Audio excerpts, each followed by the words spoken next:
Hi friends, welcome back to my channel. మీరు కనుక for the first time video చూస్తుంటే please like, share and subscribe. Yeah, Devara USA రివ్యూకి almost 56,000 members చూసినందుకు thank you so much.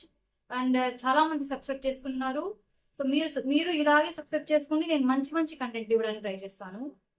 నేను చాలా రోజుల నుంచి బిగ్ బాస్ 8 తెలుగు గురించి నేను ఏ ఒపీనియన్ పెట్టట్లేదు, ఏ రివ్యూ వీడియోస్ కానీ ఏం చేయట్లేదండి. నాట్ ఈవెన్ వీడియో చేయట్లేదు, యాజ్ వెల్ యాజ్ ప్రోమోస్ కూడా ఏం చేయట్లేదు. ఎందుకంటే తెలుగు 8 సీజన్ అనేది ఎక్కడో రాంగ్ ట్రాక్ లో వెళ్తుంది అని నాకు చాలా చాలా చాలా మైండ్ లో తిప్పేస్తుంది అనమాట.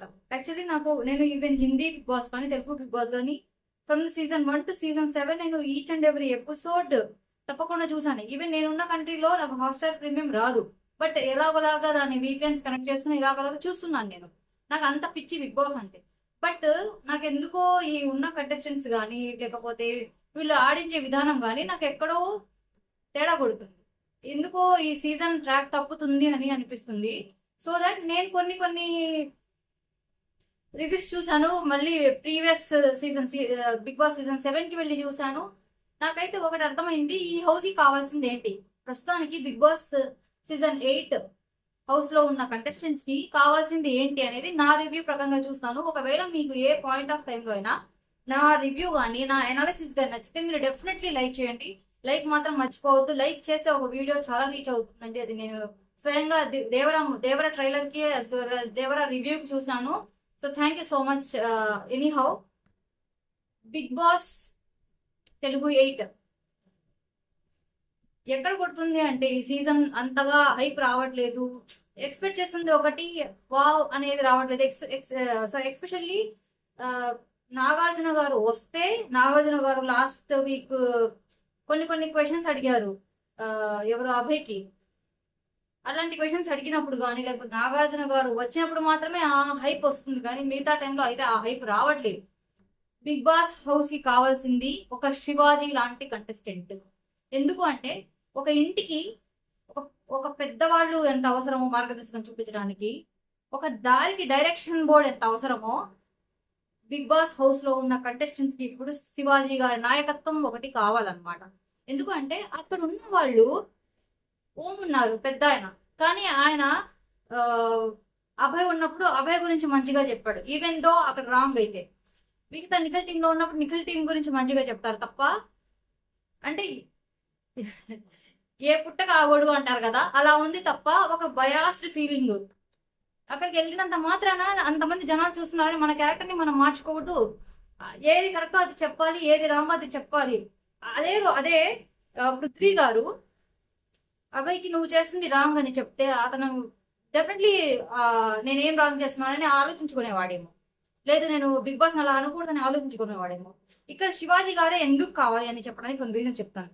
శివాజీ గారు మూవీస్ చేశారు, రాజకీయాల్లోకి వెళ్ళారు, అండ్ తర్వాత బిగ్ బాస్ నుంచి మళ్ళీ ఫ్యామ్లోకి వచ్చారు. బిగ్ బాస్ ముందు ఆయన కొంచెం గ్యాప్ తీసుకున్నారు, కానీ బిగ్ బాస్ లో వచ్చిన తర్వాత ఆయన అంత పెద్ద యాక్టర్ అయినా కానీ, చిరంజీవి లాంటి లెజెండ్స్ తో యాక్ట్ చేసినా కానీ ఇక్కడికి వచ్చి సామాన్య జనాలతో అడ్జస్ట్ అయ్యే విధానం, ఎస్పెషల్లీ పల్లవి ప్రశాంత్ యావర్ని ఆయన ఎక్కడో ఉన్న వాళ్ళని ఎక్కడికో తీసుకెళ్లిన విధానం, ఆయన ఆలోచన విధానం, లైక్ నాకేముంది నేను అన్ని చేసేసాను చూసేసాను, ఇప్పుడు నెక్స్ట్ జనరేషన్ రావాలి, నెక్స్ట్ జనరేషన్ పిల్లలు రావాలి, వీళ్ళకి ఇప్పుడు లైక్ పల్లవి ప్రశాంత్ ఇప్పుడు బయటకు రావాలి, యావర్ బయటకు రావాలి. అసలు ముందు పల్లవి ప్రశాంత్ కానీ యావర్ కానీ ఎవ్వరికి తెలియదు, బట్ ఇప్పుడు పల్లవి ప్రశాంత్ యావరు ఆల్మోస్ట్ అందరి తెలుగు వాళ్ళకి సుపరిచితమైన పేర్లు అవి. లాస్ట్ సీజన్ లో ఆయన అంత పెద్దవైన ఆయన కానీ ఆయన చేతికి ఫ్రాక్చర్ అయినా కానీ చాలా ట్రై చేశారు. ఒక్క చేత్తో చేయగలిగిన పనులన్నీ ఆయన చేశారు. తర్వాత బిగ్ బాస్ కన్ఫెషన్ రూమ్కి వెళ్ళిన తర్వాత మాట్లాడే విధానం, లైక్ నా వల్ల కావట్లేదు బిగ్ బాస్ అన్నప్పుడు, బిగ్ బాస్ ఆయన కావాలంటే ఎలిమినేట్ చేయొచ్చు, హెల్తీ రీజన్స్ వల్ల ఎలిమినేట్ చేయొచ్చు. ఈవెన్ గంగావాక్ జరిగింది, ప్రీవియస్ సీజన్ లో గంగావాక్ జరిగింది కూడా అది. కానీ ఆయన ఎలిమినేట్ చేయకుండా ఆయన జాగ్రత్తగా కాపాడుకుంటూ లాస్ట్ ఎపిసోడ్ వరకు పెట్టిన విధానం చూస్తుంటేనే శివాజీ గారి వర్త్ అర్థమవుతుంది మనకి. ఎన్ని సాక్రిఫైజెస్ చేశారు శివాజీ గారు. లైక్ పల్లవి ప్రశాంత్ని ఆ ఇంట్లో అందరు హ్యూమిలేషన్ కి గురి చేశారు. ఒకవేళ శివాజీ గారు కానీ ఆయన్ని కాపాడుకుంటూ రాకపోతే ఆ ఇంట్లో పల్లవి ప్రశాంత్ ఇంకా ఇంకా ఇంకా బాధపడేవారు. మనందరికీ తెలుసు. లైవ్ చూసే వాళ్ళకైతే డెఫినెట్లీ అర్థమవుతుంది పల్లవి ప్రశాంత్ని అమర్ అనుకో ఎలాగెలాగ టార్గెట్ చేశారు. ఇలా తోయడం కానీ, ఒక ఎపిసోడ్ ఇలా తోయడం కానీ, దాని గురించి నాగార్జున గారు వచ్చి మళ్ళీ క్లాస్ పీకారు. దానికి ముందు శివాజీ గారు నేను ఈ హౌస్ లో ఉంటుంది కేవలం కేవలం మీ ఇద్దరి వల్లే అనడం కానీ, తర్వాత లాస్ట్ ఎపిసోడ్ లో శివాజీ గారు పల్లవి ప్రశాంత్ ఉన్నారు, ఆ ఇద్దరిలో నేను వెళ్ళిపోతానని శివాజీ గారు రావడం కానీ, శివాజీ గారు స్టేజ్ మీదకి వచ్చిన తర్వాత శివాజీ గారి సెకండ్ సన్ పట్టుకొని ఏడిచాడు. ఎందుకు ఏడుస్తున్నానంటే నేను మా నాన్న విన్నరే వస్తారనుకున్నా, లైక్ టైటిల్ తీసుకుని వస్తారనుకున్నా అంటే ఆయన అక్కడ చెప్పిన మాటలు లైక్ లేదు నాకున్నది చాలు, నేను నేను ఆల్రెడీ బిగ్ బాస్ సీజన్ 7 విన్నర్ని నేను వాడికి ఇచ్చేసి వచ్చాను అని చెప్పిన మాటలు. నిజంగా అలాంటి ఒక నాయకత్వం ఉండాలి. ఒక ఇంటికి కూడా మనకు ప్రాబ్లమ్స్ వచ్చంగానే మనం వెళ్ళి అమ్మ ఇది ఎలా చేయాలి, నాన్న ఇది ఎలా చేయాలి, నాన్నమ్మ ఇది ఎలా చేయాలి అంటాం తప్ప మనం ఏదో వెళ్ళిపోతే మనకు జరగాల్సిందే మనకు జరుగుతుంది. అందుకే ఆ ఇంట్లో ఒక నాయకత్వం తగ్గిపోయింది. Bigg Boss okay, Bigg Boss నడిపినట్టే నడుస్తుంది హౌస్, కానీ బిగ్ బాస్ ఎంత నడిపినా కానీ అక్కడ ఉన్నది జనాలు, వాళ్ళ జనాల్ని కొంచెం ఇది కరెక్ట్ ఇది రాంగ్ అని చెప్పే వాళ్ళు కూడా కావాలి. లైక్ ప్రతిసారి ఏడవగానే హగ్గులతో అవ్వదు కదా.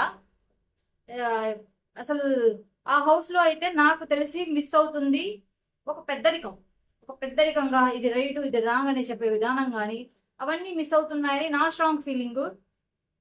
నిఖిల్ ఉన్నాడు ఫస్ట్ 2 days or 3 days చాలా చాలా గట్టిగా మాట్లాడాడు, మొత్తం కంట్రోలింగ్ గా ఉన్నారు. బట్ తర్వాత ఆ సోనియాతో లేకపోతే ఆ పృథ్వీతో పులిహార కలపడమే సరిపోతుంది కానీ నేను ఒక క్లాన్ కి చీఫ్ అని ఎక్కడా ప్రూవ్ చేసుకోలేదు. ఈవెన్ మీరు ఏ క్లాన్ లోకి వెళ్తారు అని నిఖిల్ క్లాన్ కి వెళ్తారా లేకపోతే సీతా క్లాన్ కి వెళ్తారా అని చెప్పినప్పుడు అందరు సీతా క్లాన్ కి వెళ్ళడానికి ప్రిఫర్ చేస్తారు కానీ నిఖిల్ క్లాన్ కి వెళ్ళలేదు. ఎందుకంటే అక్కడ వాళ్ళ ముగ్గురు బయాస్డ్ గా ఉన్నారు, వాళ్ళ ముగ్గురు గురించి వాళ్ళు ఆడుతున్నారు తప్ప హౌస్ గురించి కాదు. వాళ్ళు ఎలా బిహేవ్ చేస్తున్నారు అనేది ఇక్కడ మనకు పోర్ట్రే అవుతుంది. లాస్ట్ సీజన్ లో శివాజీ గారు నేను ఉండలేని బిగ్ బాస్ అన్నప్పుడు ఆడియన్స్ ఊపిరి కొంచెం కొన్ని సెకండ్స్ ఇలా ఆగిపోయింది. అమ్మో శివాజీ గారు లేకపోతే హౌస్ ని ఎలా ఊహించుకోవాలి అన్నట్టు. అలాంటి ఫీలింగ్ ఇప్పుడు ఈ హౌస్ లోకి రావట్లేదు. ఇప్పుడు చాలా మంది బిగ్ బాస్ చెప్పాడు 12 మంది లైక్ వైల్డ్ కార్డ్ ఎంట్రీస్ వస్తారు అని. 12 మందిలో మనకు తెలిసిన వాళ్ళు నయని పావని, లైక్ ముక్కు అవినాష్, రోహిణి అండ్ హరితేజ అందరు ఉన్నారు. బట్ వీళ్ళందరికన్నా నేనైతే డెఫినెట్లీ చెప్పేది ఆ హౌస్ కి కావాల్సింది కంటెస్టెంట్సే కాదనడంలా, కానీ ఎంటర్టైన్మెంట్ తో పాటు పర్యవేక్షణ కూడా చాలా అవసరము.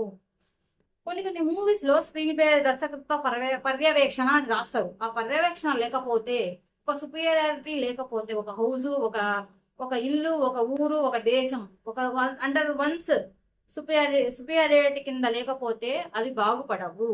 ఇక్కడ మనకు రేషన్లు పంపిస్తున్నారు, ఆడుకుంటున్నారు, కొట్టుకుంటున్నారు, తిట్టుకుంటున్నారు, నామినేషన్లు ఎగురుతున్నారు. But something else is lacking in the Bigg Boss house అనేది నా స్ట్రాంగ్ ఒపీనియన్. ఎందుకంటే అన్ని సీజన్ చెప్పాను, సీజన్ 7 వరకు కూడా season 7 is the biggest blockbuster in entire our Telugu Bigg Boss history.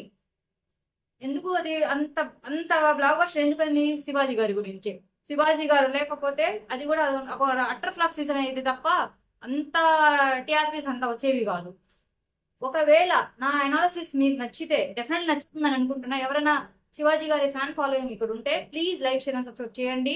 ఇదైతే నా ఒపీనియన్. అందుకే నేను బిగ్ బాస్ గురించి ఏం రివ్యూలు చేయట్లేదు. బట్ డెఫినెట్లీ నేను కొంచెం టైం తీసుకొని మళ్ళీ వస్తాను, బిగ్ బాస్ ఎపిసోడ్ కూడా చేస్తాను. మీకు ఏ పాయింట్ ఆఫ్ టైంలో అయినా నా వీడియోస్ నచ్చితే please like share and subscribe. నేను తెలుగు నేర్చుకుంటున్నాను, అంత ఫ్లూయెంట్గా నాకు రాదు, but still I'm trying. Hope you understand. Thank you so much. Keep watching. Thank you.